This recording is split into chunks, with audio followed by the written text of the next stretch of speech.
ভাই নামাজ তো শেষ, আলহামদুলিল্লাহ তোমার নামাজ শেষ। তো আজকে আমরা কি করতে পারি? আমার মাথার ভিতরে একটা শয়তানি বুদ্ধি ঘুরতেছে, কিছু করা যায়? অবশ্যই ভাই, আজকে শুক্রবারে কোনো দাওয়াত নাই। দেখেন বিয়ার বিয়ে তো দাওয়াত দেয় না কেউ। দাওয়াত ছাড়া আজকে বিয়ে খাওয়া যায় কিনা? মানে ফ্রিতে? ফ্রিতে। টাকা শোন, দেখ সামনে যে বারে আছে সে বারে ঢুকে যায়। আচ্ছা, এই সামনে যে বিয়ের একটা দাওয়াত আছে, আজকে বিয়ে আছে। সে বারে ঢুকে যায়। দাওয়াত দেয় নাই তো। আমার দাওয়াত খালি খাবো। না না, আজকে আমাদের আজকের চ্যালেঞ্জই হচ্ছে আমরা কিভাবে দাওয়াত দেয় নাই আমাদের ইফতার ছাড়া না, কিভাবে দাওয়াত খাইয়ে আসতে পারি। মায়ের খায় তাহলে কার দোষ?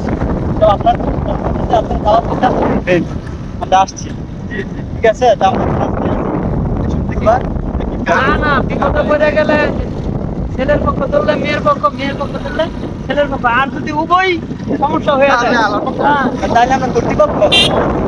জি জি, তাহলে আমরা কর্তৃপক্ষ। কিন্তু ভাই আপনারা যদি কেউ এরকমটা করেন তাহলে বুঝতে কি করবেন?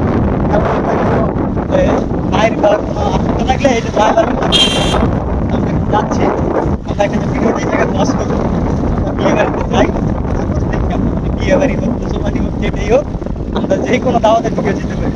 হ্যাঁ, যদি সুবিধা ঘট না হয় তাহলে সেখানে ঢুকে যাবো। কিন্তু আমরা যদি করি ছেলে পক্ষ বা মেয়ের পক্ষ, তাহলে তো বুঝতেই পারছি সাথে থাকবে। সেক্ষেত্রে একটা শেষ পর্যন্ত আমরা কোন দাওয়াতে যেতে পারি।